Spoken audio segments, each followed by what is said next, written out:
ta mai ta lo toltonga ta kia ho eki ka maha mata puri pata poke tanta ik whewhekau Ehasi Mikaele ka ta mo ko whenga maari ko ni ke o hatu hatari tali lerei ki ha lau maari e pe o whakai mai i ho pe ki ha ko Lesoni he wike ko toa pe o atu i he platform ko ni te tali lerei foke te moua whewhekau ka maha eri ta Sione Finau ko lau koe koloa ai taim ko toa pe ko ma ke o whotua pe pe miheni o whanongo ki ha wahe hakakai Faka'apa'apa moe folofola o kai ke puri ko e kai ha tai mien ke fai ai ngā wen pe ko whamalo ke te moa i ono whelaulau e tai mi kai te wai Lesoni o kai ke puri foki o tō lahi pe mo kakai huke tari e niti ke nau whai ngā wen kai he ofa pe a eki pe mo tufa tāpua ke a eki o kune hanga ai o whaata au kau atu ki he ngā wen i he tunga ko ia o whai ai whamalo ke te ia pai a harea pe mo ha whakafotunga he mau whaifatongia e tōki tua pe mo mo wakai whamori angi ki mau tō. Kai ki mua ke tau hoko atu, kore pe ki he tanta ike re tā whamori ke ne hanga tataki i tau tōru i halotu. Ki tau lotu. O tua mafi, mau ta mai whahewani a Fiona. Tā poa ki mai he tangata ik whaifkau. Ka behege toke tā pe mo tataki o whai. Ka behege ke teki mau tolu kono o toa pehe mai. Tupe mua ta mai e lau maare a Fiona ke taki mua ka mau whakau ngongo atu. Mau kore ko toa ngai maalo hini a Kalaisi peko alo. Ka mau wha mo ui. Amen. Amen. Malo pito e lotu le rei e tā. Practicing supreme loyalty to Christ. Mo ui aki pe ko hono ngaue'aki o talango fua kakato ki a Kalaisi. Lau at pe a Ehasi pa tau toka hoko atu ai. Pe ko ki mau tolu ai ngahi eiki. Ke mo whai ai ngahi mea pehe ke te nau tolu. O tuku ai whaatau tea. He oku mau ilo, oku ai ho mau eiki i he langi. Pe oku ikai ia teia a whiriwhiri manako. E pe so wahe o nove siwa. Pe ko ki mau tolu ai ngahi eiki. Ke mau whai ai ngahi mea pehe ke te nau tolu. O tuku ai whaatau tea. He oku mau ilo, oku ai ho mau eiki i he langi. Pe oku ikai ia teia a whiriwhiri manako. Maari e ko tala noa Faka'apa'apa mo mi Sione na ne hana na nau whainga ke nau hanga o to'o. Ai u konga he tohi tapu o u asia e whakawhepaki ai kau slaves, ai kau popula. Pakapa e to'o ai ngai kupu i fola he tohi tapu Faka'apa'apa pe mo e whakawhepaki ai kau popula. O ku more ai pese te hiwa noa e whakawa motua, pe more ai pese te hiwa noa e whakawa fo'o. Ko hono uhinga o ku fu'ulahi ai tala noa. Faka'apa'apa pe mo kau popula pe mo e nau whakawhepaki i he ene asi i he folofola. I hono mai ki ngahi ahoni, o ku mahu inga witu i anga whakauto ota a Lesoni, ke ako he kalistiane a e weso wahe ono tau te whito ki pe mo e wesi uluaki ki he wesi hiwa ko e haa whaunga mo ui. O ku ikai ko talango fua ka kato ki a Kalaisi, ko hafo i whakakaukau whakaata mai pe ko hafo i ako Lesoni pe ki whai. Ko talango fua ka kato ki a Kalaisi, ko mo ui. O te mo ui aki a talango fua ka kato ki a Kalaisi. Maria mo talanoa mai Faka'apa'apa family, he ku kini atu a ngahi whakaukau ni, ki he whanau, ki he tamai, ki he kaupure ngāwe, o hoka tai pe ki he osi a Lesoni. Ui uloaki, hoka toi ke te koe re tāwha mo mora ke talanoa mai, a Sunday en, koe vahe. Faka'apa'apa pe maai whanau, koe ako naki, pe maai whanau. Talanoa mai ange re tā, ki he ako naki a apostolo, ki he whanau. Malo avito. Koe whakaukau ni to oia va me vesi uluaki ki ono tolu ko ia e feso va he hono no. E wanga pe o lau ia te ngahi vesi. Ai whanau mo talango fua ki ho mo mātua i he eiki he oku totonu en. Faka'apa'apa ki ho o tamai mo o whae koe uluaki whekau ia o wia ia tala of. Ko uhi ke rerei kia te koe e koe uhi ke mo ui fuoloa ai i he whanua. E lava ke tau mahino i ai ako naki koe ni a paula ki he whanau, ka pau e alu e tau whakaukau e take tau whakaukau ki he taimina e whai ai e paula e tohi koe ni ki e wheso. I he tuku whakaholo ai Kalaisi, o kuhinga ai whanau ki ha ngahi tau pe, kai lolo tonga, a ene i he malu malu ka moe mawhai o e tamai, ka ua ke ne au ki he tau ono noa. I he i loma, ke iui pe ko e whanau, pea e au pe ki he mate, o ku ke iui pe ko e whanau. Pea, i he vesi ulua ki he tolu o ku, ia, whakakore kore he ni a paula.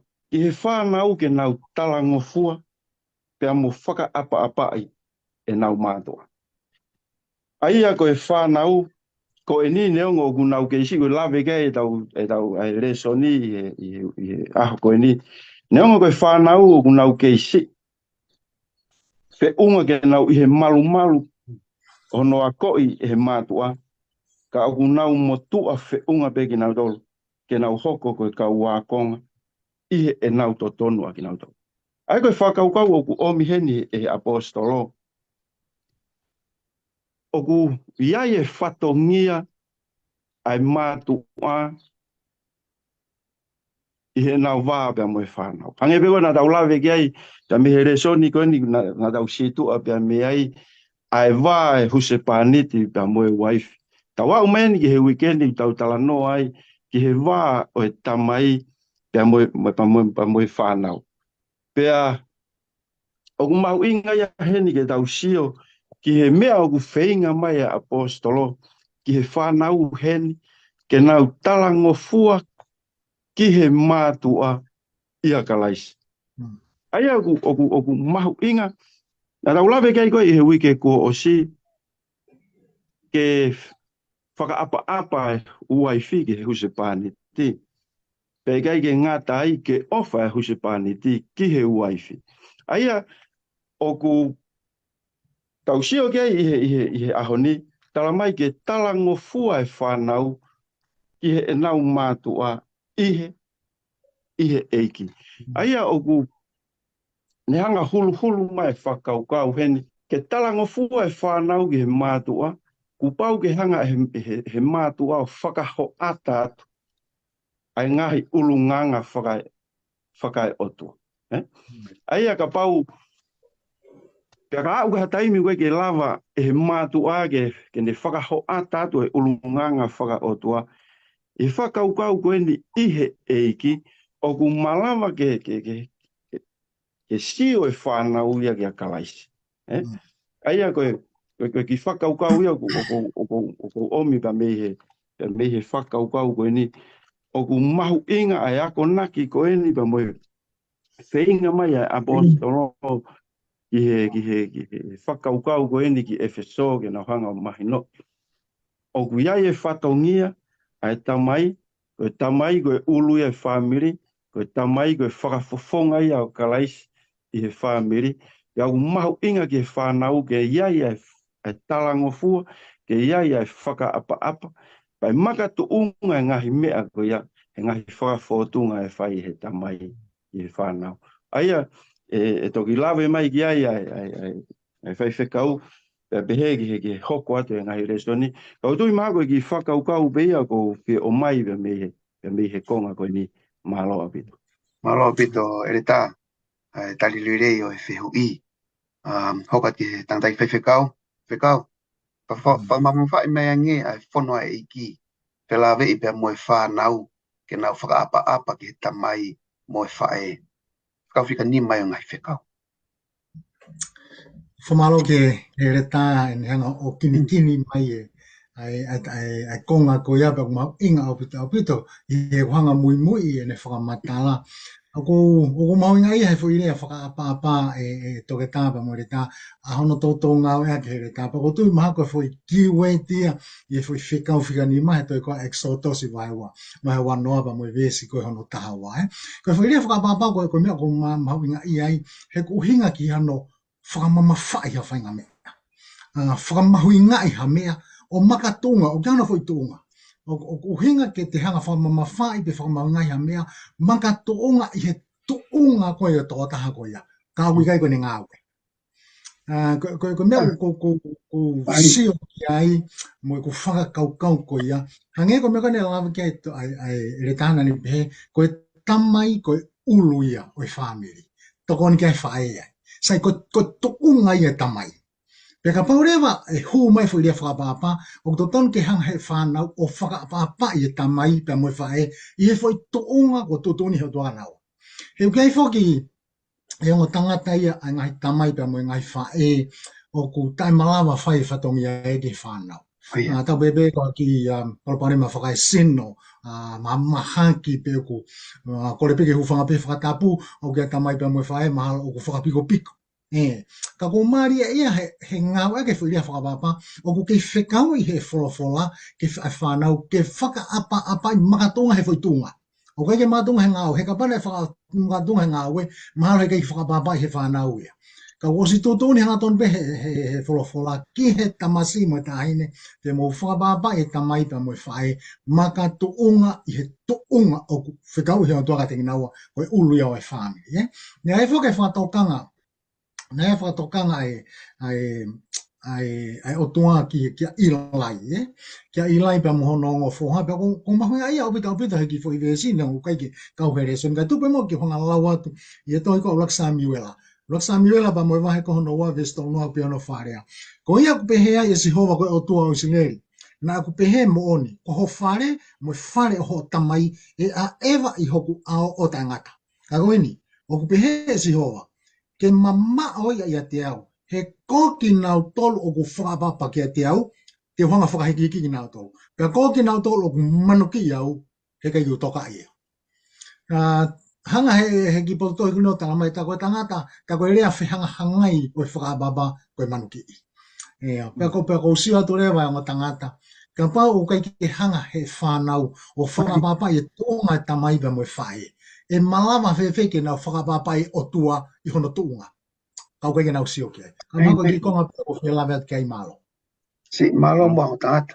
Poko ki wha manako ki tānaki, ka puku maa whana pēho mo vai.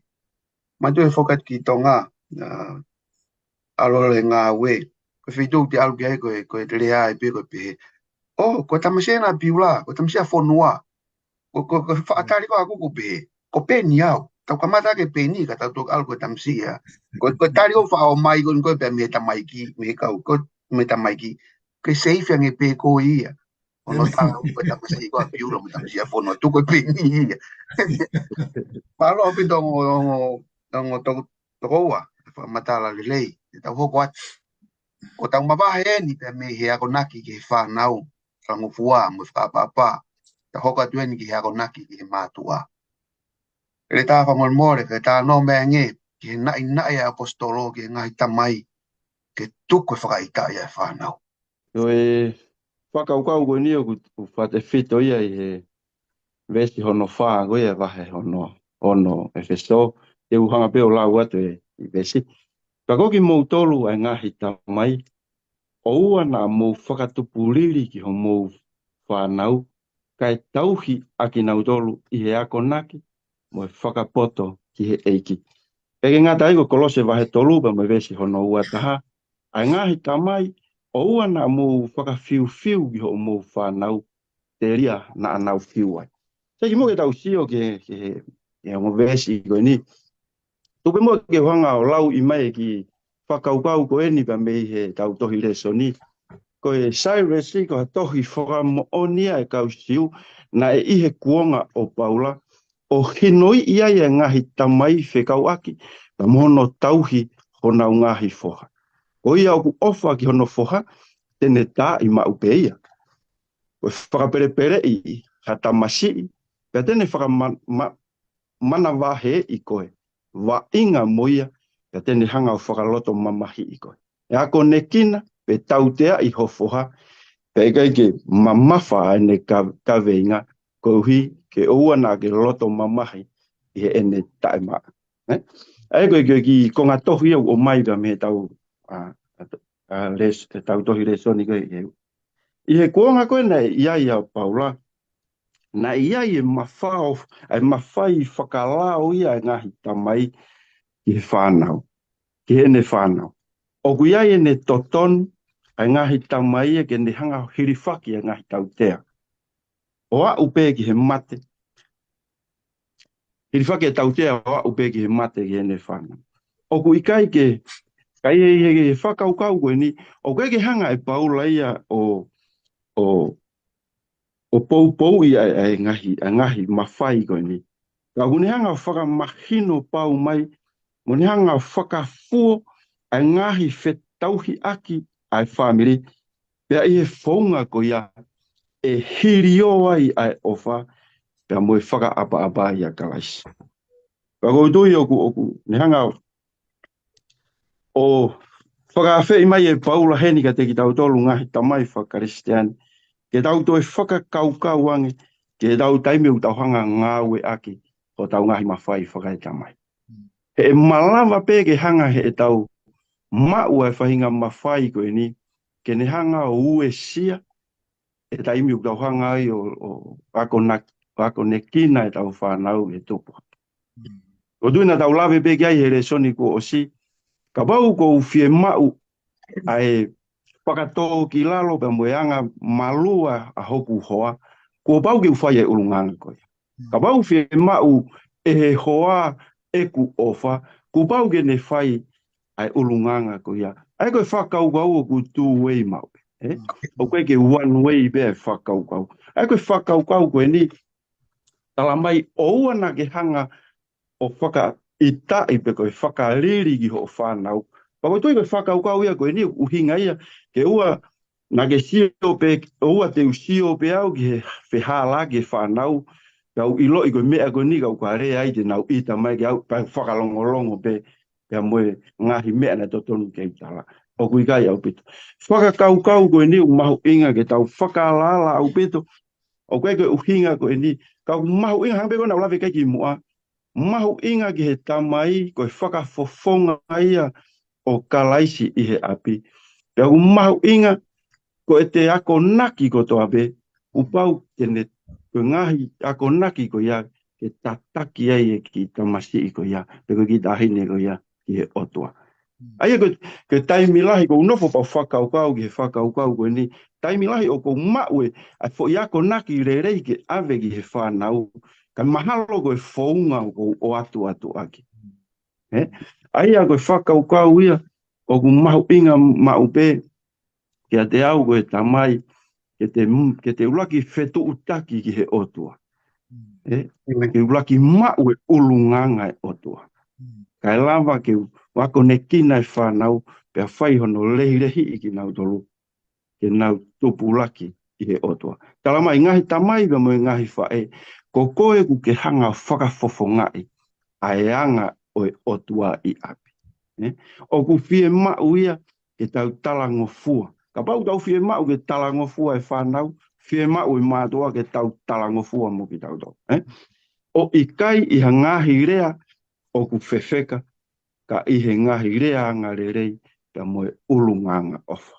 Ka pau tau fie mau e fie fia i e whamiri, pau tau fie mau e fie fia i api. Fie mau ke ta ofia e rea ko toa be, tene hanga whakatupu hanga o ku tae tau. Pau tui koe whaka, pe ako nā kia pa moe whakakore kore ku whai he apostolo heni. Pau tui koe mea mahu inga ke ua na a ta whakakaukau te ta hanga o whaka ita i e whanau he ngahi ako naki rerei o to tonu ke ta oange. Ka ku mahu inga mau pe ke ta whakapapau i koe ngahi ako naki koe e oange. Tene lava o ta taki ai, tene lava whakawhehoko taki ai, e te ki tamasi i ki he otua. Mako ki whakaukau bea, te ki oange ki whaiwhekau ke ne hanga whakakato mai he tawhaki. Mahalo. Malo pito e ta e vai mahino. Mahino pito e whakakaukau. Lai whaiwhekau, ni ongo e ako naka apostolo whai ke mātua, ka moe whanau. Ka ko haere Lesoni o tau lawa o ako hen, e tau whiohi, ka moe nihi ke he. Malo pito, e toke tā ko whamalo he ko kini mahi re tā, Mone whakamāla mai te upako anga koe ku whakamāpopo ki ai. O whenga e tā ki whamahino ka te tano tolu ai anga i mea koe tauhi wā. Ni tau tō lawe whoki ki he tawhaaki kone whanau ki he whakapāpā. Ko eni, o tala mai he paula e ngai tamai ai ke mō poto he tauhi wā ki o mō whanau. Pea ne apply pe ia ki he siansi whakaloko fua mo anga e tau wheo hi whakae ki tau tolu. Te uki ia ne mahalo ko siulai mahalo. Ni ulera tau kau whakatanga pia moe kau koe no kalani ni heki workshop bo seminar na whakalere e Douglas na pa e whaiwhikau Douglas na mi Amerika pe a gotu na takai holo whai seminar ko ia ko o whate fito e konga konti ulawe ki ai ki mea ko evangelio ki anga koe tauhiwa ne behe e Douglas ka ngalo iau e tau ai fui savea koe te ki lawe ki ai na behe Douglas ai maha koe tahe behe ngai savea whakamui mui ai palo pare ma koe anga tauhiwa he siasi behe vai whekau koe me koe memi pa fo mai hu ki siasi memi pa toko te au hu mai ki siasi koe toko whahi vai e te whoki bea ki tua e te mawahi bina te me siasi fo toko te au whahi wa mawahi ki tua pe une pehe koe memi pa lolo tonga memi koe toko taha i he toko tolu o tonga pe hui e ki tua pe me siasi pe koe pesete fitu noa e ka hu koni ki tua koe memi lahi taha i he tou talavou pe mau family pe ke talavou pe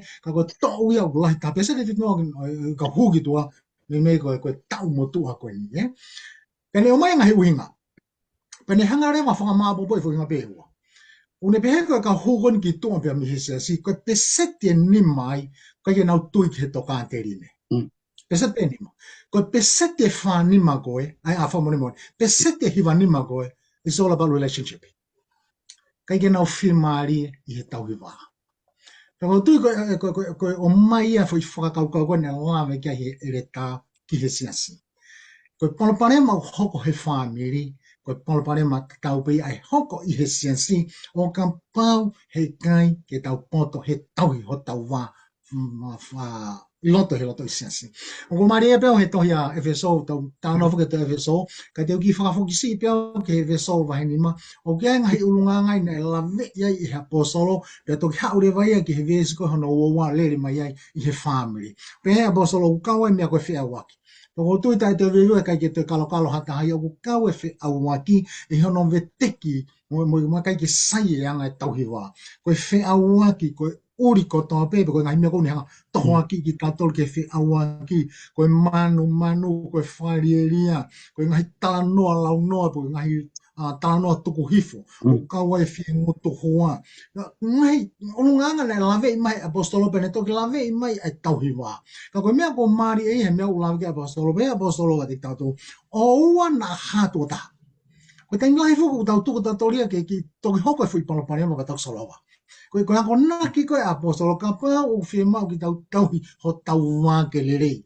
O na asi ki mea koni, pia ka asi, taimi buka o asi ai, solowa rewa taimi koia. Ka malawa, hoko anto e tauhi wā lerei. Maha koe ki konga pia ko whi lawa ke ai o tangata malo. Ele tā ka mai tana te whewhekau. Whae tā no statistika tana te whewhekau ku. Tutu kina pe koe toko whia e pesete hiwa ni mahu ki tua kokita. Kokita, ko te rea, pe ko te, ia. Ko le peke ki ke tokon mai. Ke tau mu ui whakaahau aki. A ene pōpō aki. Pe mui hoko atu e tau ako Lesoni. Hoko atu ki a hono hoko. Ko e nofo pōpula e ahau paula. Sio ange ki hako nake apostolo tanda ki re ta. Pōpure pe mui nau tauhi. Ke nau kau ngāwe.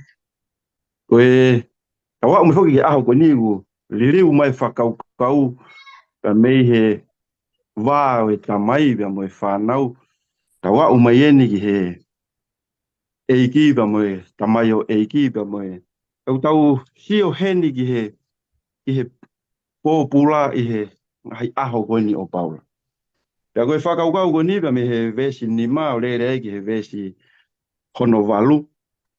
Tau tui koe ngai whakaukau koe ni o ku mahino au pito pe. Kai tuku mua ke hanga o lau i mai a kolose wa he tolu vesi uoua. O peo no wharea a kau tamai o eiki. Whai talango fua i he mea kotoa pe. Ki o mou eiki whakakaka no. O ua na I he ngā ue whakamamata pe, o hange koe kau whie maari e ki he tangata, ka I he loto to tonu o mana wahe ki he otua. E wahe whaaba mo vesi uluagia I be o kolose, ia e whakaukau ko ni, ai ngahi eiki, atu ki ho mou kau tamai o eiki, aia oku to tonu mo tāu, he oku mou ilo, oku iai ho mou eiki foki I he langi. Pane tau sio heni ki hongo vesi ua koe ni, oku iai tātalai whare pa koe pe koe whare I heni ki he tamai o eiki, ki he ene eiki. Ka I he wahai whaaba me vesi uloaki, oku iai whare I ki he eiki, pēr ki he ne tamai o eiki. Aia koe, hange pe koe whakaukau koe nā tau lawe mai koe me iai I mua. Kupau pe ke ua e ongo, Kupau pe ke whai e whetauhi aki he ongo wā koe ni. Taimi lahi whoki koe taimi o ku mau ai tau tolu e tau anga e tau nofo whakai tangata, ka ku te mau haki I mawhai, pea taimi taha o ku wope atu ki tua e taimi o te ngau e aki ai hoto mawhai. Ka I he whakaukau koe ni e aho koe ni wa moe, he koe pōpula he taimi ko paula, na I kai ke nofo taha pe I ha kulupu pe taha. Ka na ia e taimi na e oange e ngahi whainga maari e ka te nau tolu ke nau wako ai. Ka i ngā tai na ia ni ihina na wao ātiteki, ni ihi koe toke tā whakawhaito, na au be mo kau palo fesa. Ka na ia I pe taimi na e tau atai nai, I ngahi api o kau pōpula, hiri e taimi na e whakangata ai, o e taimi ngāwe. Ai koe ngahi whakaukau koe ni, aku omi he tō tahana ne hanga o whau e Lesoni koe ni, ai mahu inga ki he eiki, pa mo ene tamai o eiki, pe koe pōpula koe ni, ke whai e na whetauhi aki, ke whai e whetauhi aki. Pau ke whai talango fua, pe whai totonu, pau ke whai talango fua ai pōpula ki he ene eiki, o tatau ai bebe koe eiki whakakakano, he koe ne ngā ue o ua whai whakamamata be, o taha pe uhinga, he koe ko ho whai ki he tō taha ko ia, ko ho whai ki he eiki. Ai uhanga e paula henio, ke whaka fusi mai nau whakaukau, pe ke o whei mai nau whakaukau, me he anga e nau tauhi wā, he eiki whakamamani. He koe, he pa te tau whoki pe ki wholofola, ko ki tau tolu koe kau pōpula ki tau tolu atu mais. Ko ta hoko pe ta tari e ui ko whai e Kalaisi me ta mo ui. Pa ko ta hoko ki tau a koe pōpula a Kalaisi. O kai ke pehe hange pe koe Lesoni na tau lawe kai ki mua. Pa ke pehe ku ta nofo pōpula ki he lao ka moe malu Kalaisi. Ka ku ta tukuange a ngahi mea ne ta ofai hange na e whakalawe mai e te whai whika ui. I wahe nima koe o Efeso. Ai ngahi mea na tahanga o ri aki, ka ta hau eni ki he mamala. Ai apa koe tau hau koe, koe tau ngā ue kou whai koe ni, ki he kau taki koe o e whakamamani. O kune hanga peo, o mai e whakakaukau ki he tokotaha a pōpula, pe koe tokotaha tamai o eki, e ave ne toka ngā koe ne ngā ue ana pāma a Kalaisi. Ai a kua pau ke whai talango fua, kua pau ke oua e whai whakamamata pe ne ngā ue, kai whai I he loto to tonu, I he mana wahe ki he otua. Ai a kua, ka pau te koe whai e ngā ue, koe mana wahe ki he tōtaha te ngā ue ki ai, ka koe te whai e ngā ue, ko te apasia, ko te Faka'apa'apa, ui ngā koe rerei kua whai he otua. Pa tala mai rewa ki he ngahi eiki, atu ki ho mou ngai tamai o eiki, aia o ku to tonu mo tāu. O e ngā ue hala ki e mawhai. He ka pau o ku pehe, ka pau o ku mau he kau taki e whenga ulunganga ko ia whakaukauange ka pau na e hanga e he otua o tuwha mai ai mea ku tāu mo to tonu maki tau. Ai o to tonu peke, moni peke hange koe lau, whai pe mea ku ke loto ke whai kia te koe. o whaia ke he tō taha ke. Ai koe ki whakaukau ia ku omi whakaukau koe ni i he whetauhi aki he wā koe ni a tamai o eiki pa mo ene eiki. O unehanga i o hulu mai e whakaukau koe tau whai koe ni i ho tau wā pa mo Kalaisi. Ku ta hoko ki taua koe pōpula a Kalaisi. Mau inga ke ta whai talango fua ki ai, he ku hanga e Kalaisi o whakatau ki taua. Ta maho inga. Ke ta whakahoko e ta ngā ue kotoa be i he toton, ka mo mana wahe ki he otoa. Malo api. Malo apito ele ta. O mantu na hanga ai mea kon koe tau sia et safe na hanga ave polo kalama koe. Pili taki pe ka unanga he pa whainta ki walo ai polo kalama. Watch through, attempt all the questions ma. Pa koe tahaine ngahi mea na e iai. I he et safe. E tokanga kau taki he si. Tak potu ngā aue, piko whaiwhikau, taki le tā, mga potu ngā aue. Ke tokanga, ke oa e tahamu amu. Ake ai mawhai ko ia. O Maria mabe ko kapai hasilini ke whaaka ngā aue. Pakata o tuto ki tua, patotonge kakai tua. Pakapai ai be ke whaipea toko taha i loto api ngā aue. Pe whikau be ke volunteer toko taha ko ia, ko ngā aue mai e ki. Ake whako, ikai ke, ta hoko atu. Tandai whaiwhikau, pamon mori. Ano mea nge, ke taimi o ngau e hala ki ai a wholofola, ke whakatonu ki aki a ngahi kovi aki nau tolo ku ngau e. Malo vedo te tā pia o ko tui mahalo. Mo fa more pe ba ki matemati ai te tawhaagi ko hi ku neti maha ki parema.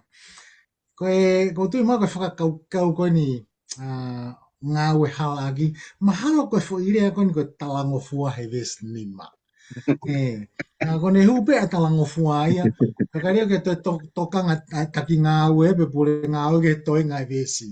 No fo pe ia i he fu irea talango fua. O hange pe ko tau tolu ngai tamai. Whanau mo talango fua pa te tau pe kia ta talango fua o ngai ko ia ke whanau mātunga pe he fu irea ko ia. Ka koutou mahalo ko sio ke talanoa mai re tau mai rie pe mahunga mai au pito. Pe koutou mahalo ko whakakaukau to ton ke ia te tau tolu. Kau taki ngā au, kau pure ngā ue, ke tau tui e matasio ata o e otu ata pupea moia i hene wakai ka te tātoro. O kai kaha ke he ia i he pōpula, i he tangata pōpula pa mo te taki ngā au, kai kaha ke he ia. O kai kaha ke ia he siu pa mo e sentai o kai kaha ke ia i he kamu mo tai kamu. O ku te whai ke kakai ke, ai mea koe te loto ke whai ki a kita. Mahalo koe ki whai tānoa ko maria i ai mahalo, a tānoa ko na whirimone pa mo onesmasi. Ko whirimone whuke koe karistiane.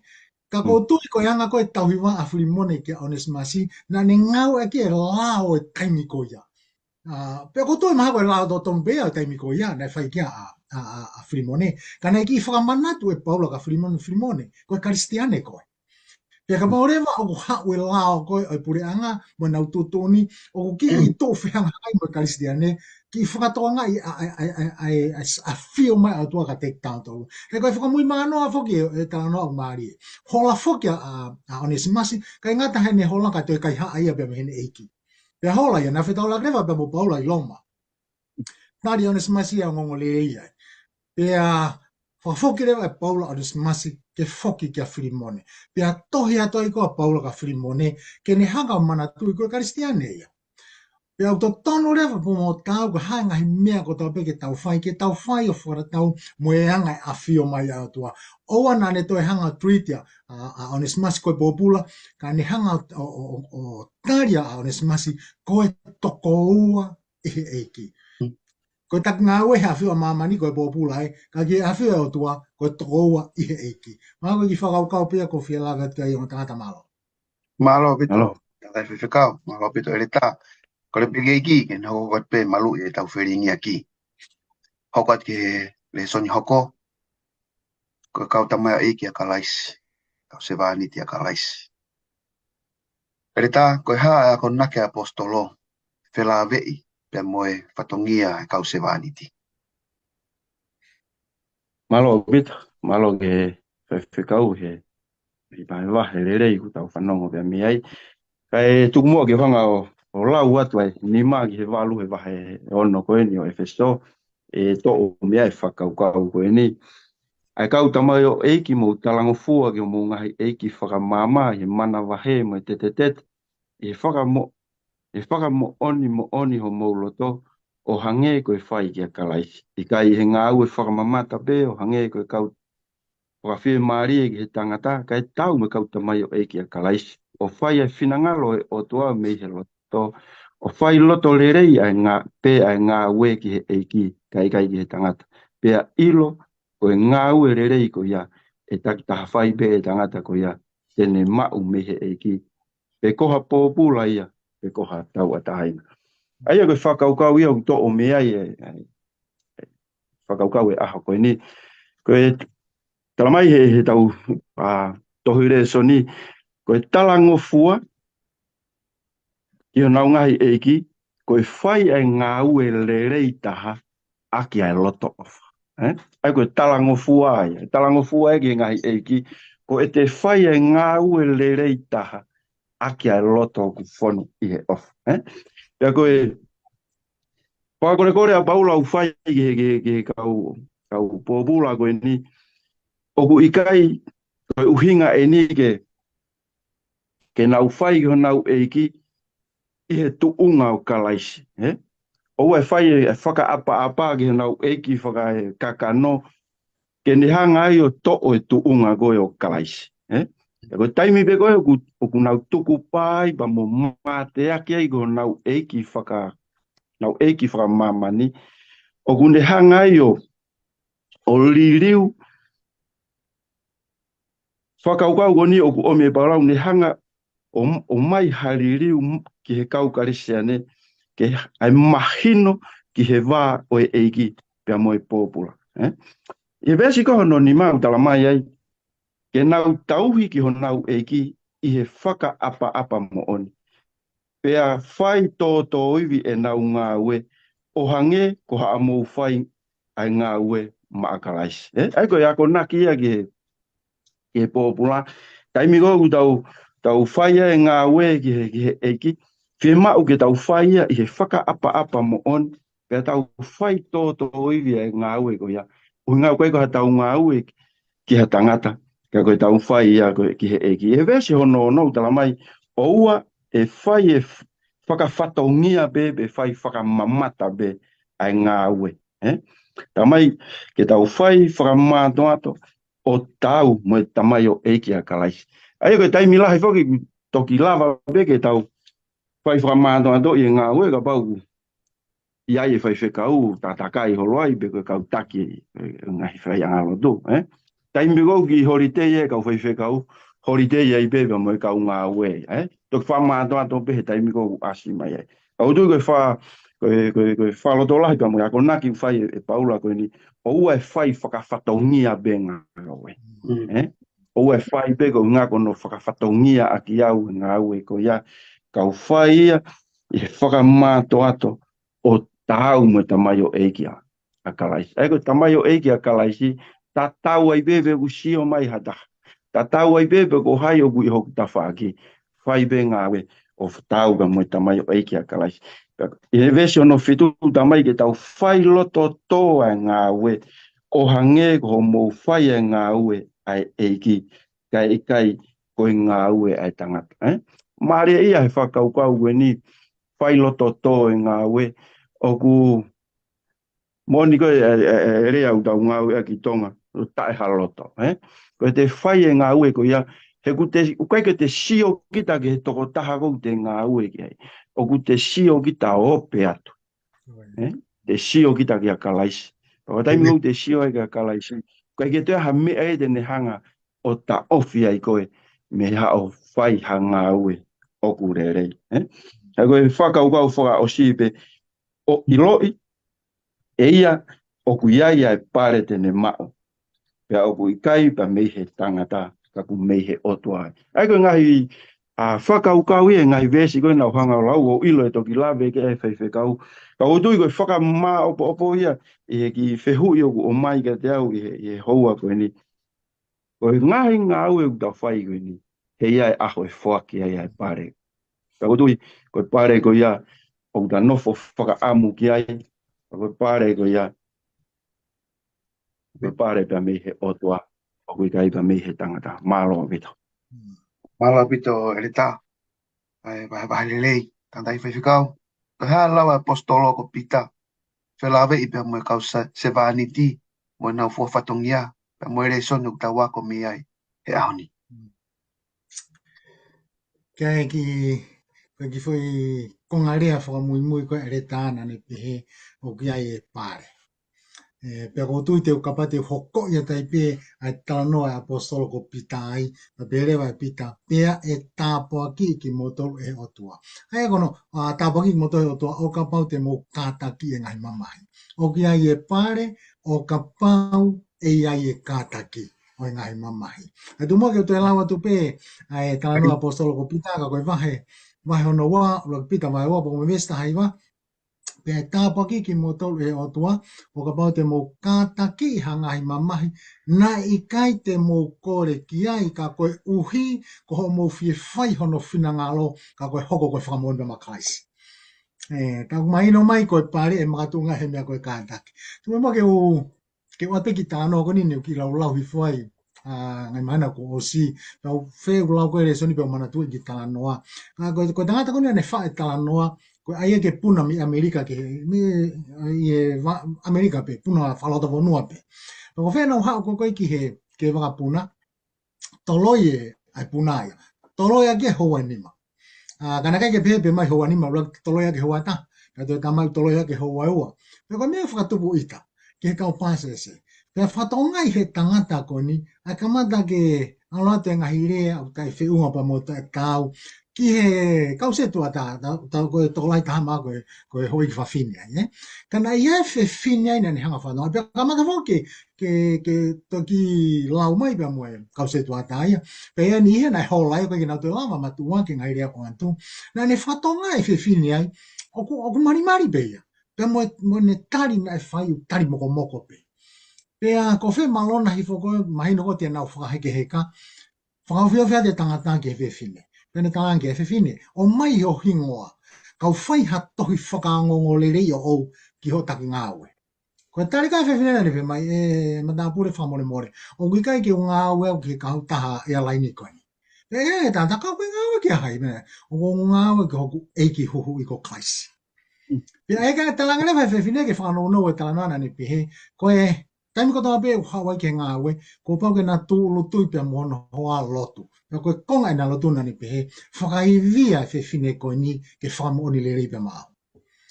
Te ka pasolani ko pita, ko tau natula whakai tangata pe whoki, ka hoko mai ka hakovi, ho pio hano tua ki i kita, ki ha mea na kai ki te hanga whai, o te mami mau pita ki te tifeni, turi te tonuhia. Mea pango pia ko ne hu mai ke loto siasi. Tau whanongo i ke kumi tonuhia, koe hui koe mea naki ke kau wai. Ka urea hanga tonu mai apostolo ka te tātou. E tāpua ki, e ofeina e otua, ha tangata kuni hanga o kāta ki, ha mea ia na kai ke kaunga ki ai. Ka koe hui koe ne whambo on pe ma Kalaisi. Ka koe koe lele ia ne tala noa kere tā. Mālonga tāta. Malo pito o koe ko tāna ke nia he Lesoni e whaiwhikau mo le tā. Wei pe mea o te whekuki mei ha taimi. Pate open-minded pe ke te whakasio holo pe ko whewhitu e lea mai e ikika kita. Pa koe, kei pe mea na te whekuki moe hu weekend, pa koe kono tari pe ni mohanga o mai. Koe whae ngawe makakai ke, mai tamake, pe moe whi mau ke whae whaakataki ke te layan. Malo, ai pahe rei. Ta hoko atu, koe kau taki ngā ue kau nau pōpura, masters who are slaves. Tara no mea nge e re tā, ki hea ko nake apostolo, ki kau pure ngā ue, pe moe Lesoni o tau wako mi ai. o tui koe vesi hono hiwa au ku pate whito ai whakaukau wene wahe hono. Kai tuwe mua ke hanga o lau i mai a ua korinto wahe hono ni ma, ka me vesi hono hongo fulu u pe hono wharea. He ko pau e whakaha a ki tau tolu kotoa pe i he ao o i nofo anga whakamau o Kalaisi. Ko uhi ke mau takitaha kotoa pe e ngahi mea o whakatatau ki he mea na ane whai i he sino pe koha lere ia pe koha kovi. E toi goia kolose wahe ono tolu vesi ua whaawe mo ua nima i ho o mou ilo te mou mau me he eikia e to tongi ko e to fia. he oku mau tauhi ai eiki ko Kalaisi. Ka goia oku whai tae totonu, tene mau o hange koe tae totonu. O ne whai, pe oku ikai ha whiriwhiri manako ki he kakai. Ko tu i he ongo vesi koe ni, ongo tangata, oku ne hanga o whakamā opo ai whakakaukau o e kaweinga o e aho tua pure lulu. Ngahi eiki koe kaupopula. Na tau tala noa mai, pe me mua koe eiki o kuia e ne kaupopula, pe a kaupopula o nau whai e fie mau a hono eiki. Pe a umai koe ni ke whaka osi koe ni, ki he aho whaka osi koe ni tala mai, tau dolu kotoa. Kau ai pe mu tatau ai pe koe haa koe. Haa tu unga ku ke iai. Se vaniti koe pe koe popula, pe koe eiki koe, pe koe kaupopula kotoa ki tau dolu o Kalaisi. Tala mai, i he ongo vesi koe ni nau hanga o lau, kua pau ke whakamau i ki tau dolu. E Kalaisi o whakatatau ki he rerei, pe ki he kovi nā tau whai. Ai au koe ke toi whakalaulau tu unga e nia o hange koe, ngahi mea na tau lawe mai ki ai mua. Ya umai koe ni ki he vesi hono hiwa koe ni o FSO, he wahe hono, ko kau sio ai ki he whakaupau koe ni, ko ki tau tolu kotoa koe ni koe kau popula ki tau tolu a Kalaisi. Ka koe ako naki au ku whai he apostolo he ni, tala mai he tohi koa kolose koe tau whai whatongia ki a Kalaisi, ka koia pe tene whai ai whake o pare koe nā tau tala noa ki. Koia pe tene whai hono tau te ai whai kovi o hange koia o ku tuha pe a moia. Pe koe whakakore ia paula ke ngahi eiki, ke nau tokanga ki he nau kau hopo a tepe, ke nau kau popula.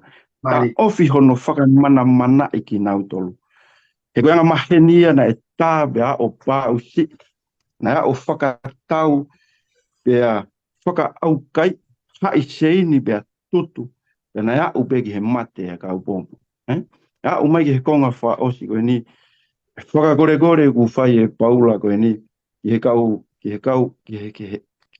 eiki pe he, ki he kau taki, pe koe hanga i tu unga maolunga ku iai hao kau ngāue. O ku maho inga, ke hanga o ngahi rerei, pe ke hanga o whai e mea koe ni, o ku ke loto ke whai kia te koe, o whai ia ke he toko taha koe. Tala mai he whakaupau koe ni, ko ki tau tolu kotoa koe ni, ko ki tau tolu koe ni, o ku iai, koe pōpula ki tau tolu a Kalaisi. Koe e whakaukau lalahi e ua o mai heni e paula. Ulua ki, ko ki tau tolu mo e tau kau hopo ate, koe kau ngā hopo ate, aha eiki pēta. Konga wha o si ihe ilo i ko ia, ko nau eiki pia oku iai ho nau eiki ihe langi. Whakaukau o whakamau i eiki whakalangi ai kotoa o i kai a whakakonga. Ai koe whakaukau ia o omi e aho koe ni, pia mo e whehui ko whai he ahoni. Koe eiki koe pe koe sevaniti, koe eiki koe pe koe pōpula. Ku pau pe ke whakamau i whakataha ki tau, whakatatau pa mo e tato o ngā mo. Koe whakore nei whai e paula ke kau taki ngā ue koe ni, ke nau hanga o tauhi, pe ke nau hanga toka ngā, ai ni ihi koe ni, o whakatatau, pe mo hanga e Kalaisi o toka ngā ihi, pe mo hono o whae ki tau tolo e Kalaisi. Pau tu koe whakaukau, pe ia ko omi he whakaukau koe ni a tangata, o ku maho inga, ma upe ke ta hanga whakapapaui, koe ta ngā ue koe ngā ue ma ama Kalaisi. Tatau e pepe koe hae tu unga o kou iai, keu i loi, koe toko taha ngā ue au a Kalaisi. Papaurewa te uhanga i loi au, pia mue tu unga o ku iai, koe toko taha au o koe ngā ue a Kalaisi. Ka kodui te whai mea kotoa pe ki he toko taha ke he koe ku whai a ma Kalaisi. Ka kodui toke taha koe ke te aha ku whakamā opo ke Lesoni, o whamalo ke whainga maari e ko omi, e tau kau whataha hono a koi o Lesoni o wike koe ni. Pako lo tuu pia pa mo whatawange i he tokoni mai a lau maarie ke ne toki hanga o whaka ai wholofola pa mo whakakakato a ngahi mea ko tō no wai ke a o ki he loto pe mo lau maarie kau whanong. Tala mono atu ki he wike fo ou whanonga ia a tawange o tua e tuku wike whai whekau ke ne toki hanga o whakakato atu e ma ai aho koe ni malo abito. Malo pito ereta te mui tai pe moa wai o tangata malo pito e whilau taimi koe ko hale Lesoni ni au kung fo ou ka o kuiai pe taimi o kuhu mai e o taulaki tonu pe ia pe moe a whaangia o te fo wai pe te wha malo ke iki ene fo tu i taimi ke o mai pe Lesoni koe ni ke tau waku whakatahai pe ai pe kau e pe moe tokoni ke te au maari e tama hao site step e ereta ai te oanga i pe ai whihuini ki he tangai whaiwhekau ke ne tāri pa ke whaka māpopo mai pe e tau Lesoni ke ke ni whaiwhekau pa ke o mai pe pa mo e tau lotu tuku.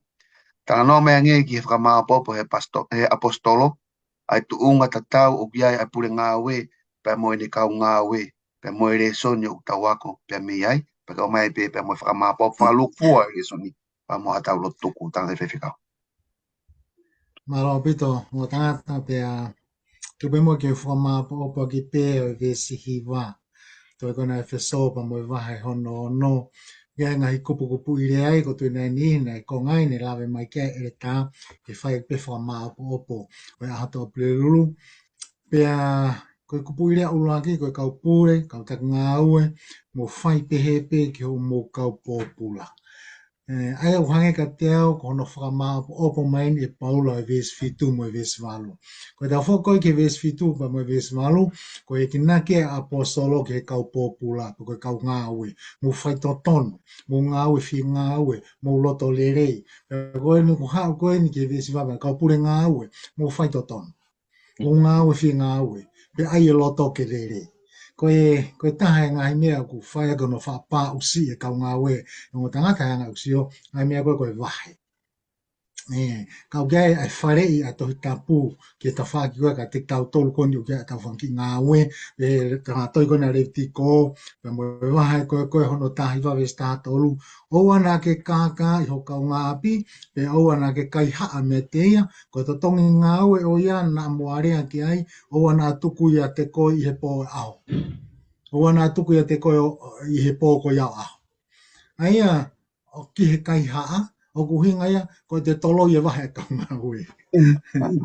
Ka koe tawhaki o klawe i mai he wholofola, o ne hanga o whare i mai ka pure ngā ue, mo whaito tonu ho mo ngā ue.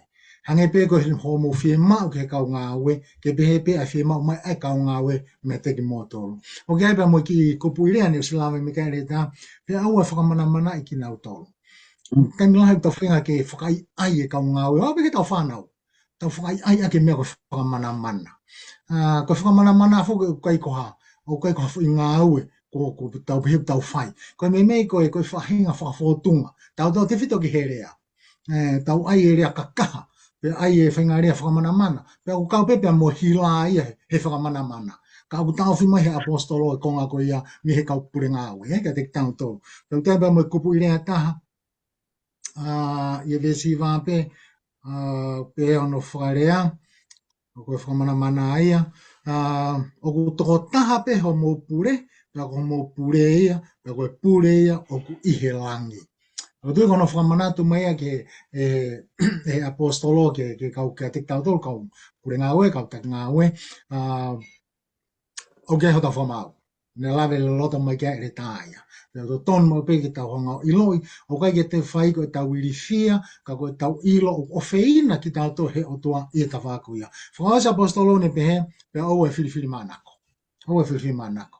Au e te utokanga pea o ki hoku kāinga, pe te utokanga pea ki hoku maheni, ai ke tatau e taha katoa pe. He koe pure ngā ue o tua, o tatau pe ki a te ia anga hala, pe mo e maa oni oni. O ne ke oange pe la a tatau, ne ke oange pe ua tatau, mea ia o ne hanga whotu mai ka te tau tolu.